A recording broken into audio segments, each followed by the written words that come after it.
ನಮಸ್ಕಾರ ವೀಕ್ಷಕರೇ, ನಾನಿವತ್ತು ಹೊಸದಾಗಿ ಅಡುಗೆ ಕಲಿತಾ ಇರೋರಿಗೆ ಕಡಲೆಕಾಳಿನ ಸಾರು ಹೇಗೆ ಮಾಡೋದಂತ ಹೇಳ್ಕೊಡ್ತಾ ಇದ್ದೀನಿ. ಅದಕ್ಕೆ 1 ಪಾವಷ್ಟು ಕಡಲೆಕಾಳನ್ನು ಹಿಂದಿನ ರಾತ್ರಿನೇ ನೆನೆಸಬೇಕು ನೀರಲ್ಲಿ. ಮತ್ತು 1 ಕಪ್ಪಷ್ಟು ಗೆಡ್ಡೆಕೋಸು ತೊಗೊಂಡಿದ್ದೀನಿ. ಇದಕ್ಕೆ ಬದನೆಕಾಯಿ ಕೂಡ ಹಾಕ್ಕೋಬೋದು. 1 ಮೀಡಿಯಮ್ ಸೈಜ್, ಇದಕ್ಕೆ ನಾನು 2 ಖಾರ ಹಾಕ್ತಾಯಿದ್ದೀನಿ. ಮೊದಲನೇ ಖಾರಕ್ಕೆ 4 ಸ್ಪೂನು ಮಸಾಲೆ ಸಾರಿನ ಪುಡಿ, ಇದಕ್ಕೆ ಕೊತ್ತಂಬರಿ ಮತ್ತು ಮೆಣಸಿನ್ಕಾಯಿ ಹದವಾಗಿ ಮಿಕ್ಸ್ ಮಾಡಿರುತ್ತೆ. ಮತ್ತು 1 ಮೀಡಿಯಮ್ ಸೈಜ್ ಈರುಳ್ಳಿಯಲ್ಲಿ ಅರ್ಧನ ಸುಟ್ಕೋತೀನಿ. ಇನ್ನು ಅರ್ಧದಲ್ಲಿ 1/4 ಭಾಗ ಹಾಗೆ ಹಸಿ ಈರುಳ್ಳಿ ಹಾಕೋತೀನಿ, ಇನ್ನು 1/4 ಭಾಗ ಒಗ್ಗರಣೆಗೆ ಹಾಕೋತೀನಿ. ಒಂದೇ ಒಂದು ಏಲಕ್ಕಿ, ಒಂಚೂರು ಶುಂಠಿ, ಸ್ವಲ್ಪ 2 ಲವಂಗ, ಒಂದು ಸ್ವಲ್ಪ ಚಕ್ಕೆ, 4 ಎಸ್ಳು ಬೆಳ್ಳುಳ್ಳಿ. ಇದಿಷ್ಟು ಮೊದಲನೇ ಖಾರ. ಒಂದು ಸ್ವಲ್ಪ ಅರಿಶಿನ ಹಾಕ್ಕೊಂಡು ರುಬ್ಕೋಬೇಕು ಮೊದಲನೇ ಖಾರಕ್ಕೆ. 2ನೇ ಖಾರಕ್ಕೆ ನೋಡಿ ಇಷ್ಟು ಕಾಯಿ, ಒಂದು ಸ್ವಲ್ಪ ಕೊತ್ತಂಬರಿ ಸೊಪ್ಪು, 4 ಎಸ್ಳು ಬೆಳ್ಳುಳ್ಳಿ.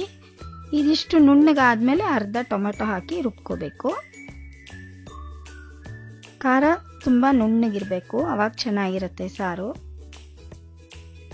ನೋಡಿ ಕುಕ್ಕರಲ್ಲೆಲ್ಲ ನೀರೆಲ್ಲ ಇದು ಮಾಡಿಕೊಂಡು ಅದೆಲ್ಲ ಫುಲ್ಲು ಡ್ರೈ ಆದಮೇಲೆ 2 ಟೇಬಲ್ ಸ್ಪೂನ್ ಎಣ್ಣೆ ಹಾಕ್ಕೋಬೇಕು.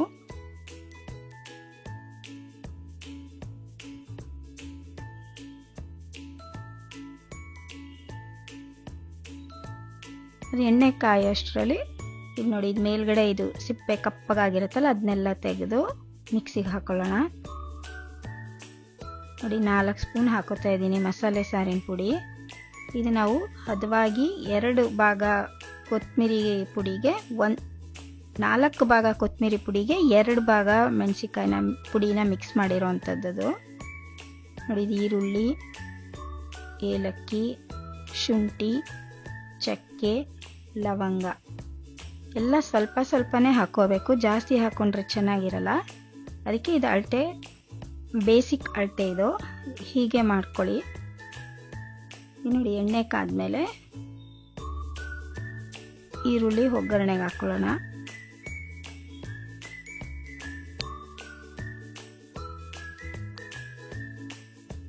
ಅದಕ್ಕೆ ಗೆಡ್ಡೆಕೋಸು ಹಾಕ್ಕೊಳ್ಳೋಣ ಇವಾಗ.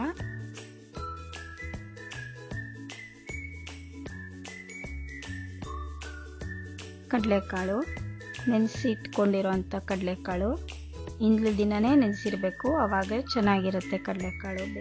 ಈಗ ನೋಡಿ ಇದು ಗಟ್ಟಿ ಇದೆ, ಅದು ಎಷ್ಟು ಹೊತ್ತು ಫ್ರೈ ಮಾಡಬೇಕಂದ್ರೆ ಇದು ಪಟ ಪಟ ಸೌಂಡ್ ಬರುತ್ತೆ ಕಾಳು, ಅದು ಓಪನ್ ಆಗುತ್ತೆ ಕಾಳು.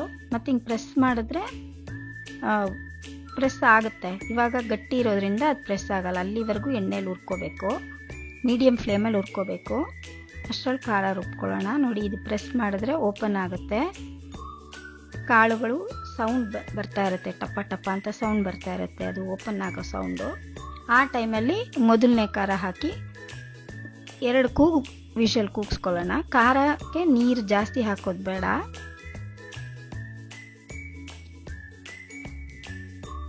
ಪಾತ್ರೆಯಲ್ಲಿ ಮಾಡಿದ್ರೆ ಒಂದು ಸ್ವಲ್ಪ ಹೆಚ್ಚು ಹಾಕ್ಕೊಂಡು ಅದು ಕುದಿಸ್ಕೋಬೇಕು. ಕುಕ್ಕರ್ ಆದ್ದರಿಂದ ಜಾಸ್ತಿ ನೀರು ಹಾಕ್ಕೊಳ್ಳೋದು ಬೇಡ, 2 ವಿಷಲ್ ಕೂಗ್ಕೊಳ್ಳಿ. ಅಷ್ಟೊತ್ತಿಗೆ ಈ ಖಾರ ಆಡಿಸ್ಕೊಳ್ಳೋಣ.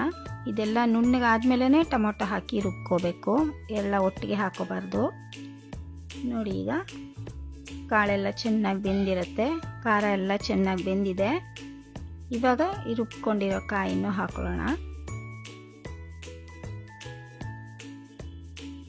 ಇದು ಹಾಕಿ 2 ವಿಷಲ್ ಬರೋ ಹಾಗೆ ಕೂಗಿಸ್ಕೊಳ್ಳೋಣ.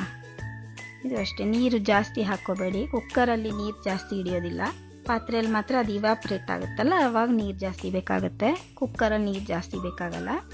ಸ್ವಲ್ಪನೇ ನೀರು ಹಾಕ್ಕೊಂಡು ರುಚಿಗೆ ಉಪ್ಪು ಹಾಕ್ಕೊಳ್ಳೋಣ. 1 ಸ್ಪೂನಷ್ಟು ಉಪ್ಪು ಹಾಕೋತಾ ಇದ್ದೀನಿ. ಇದು ಉಪ್ಪೆಲ್ಲ ಕರಗಿದ್ಮೇಲೆ ಬಾಯಿಗೆ ಹಾಕಿ ಟೇಸ್ಟ್ ಮಾಡಿ ಉಪ್ಪು ಸರಿಗಿದ್ರೆ ಕುಕ್ಕರ್ ಕ್ಲೋಸ್ ಮಾಡಬೇಕು ಲಿಡ್ಡು.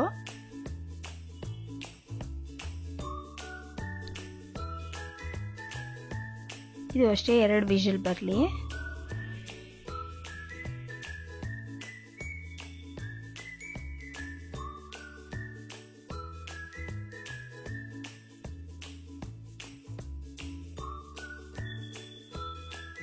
ಬನ್ನಿ ವೀಕ್ಷಕರೇ, ನೋಡೋಣ ಹೇಗಾಗಿದೆ ಸಾರು. ನೋಡಿ ಸಾರು ಗಮ್ಮಂತ ಇದೆ. ಇದಕ್ಕೆ ಮುದ್ದೆ, ಅನ್ನ, ಚಪಾತಿ ಅಥವಾ ಅಕ್ಕಿ ರೊಟ್ಟಿ ಯಾವುದಕ್ಕೆ ಆದರೂ ಸಾರು, ಕಡಲೆಕಾಳಿನ ಸಾರು ತುಂಬ ಚೆನ್ನಾಗಿರುತ್ತೆ. ಮಾಡಿಕೊಂಡು ಟೇಸ್ಟ್ ಮಾಡಿ ನೋಡಿ. Thank you for watching.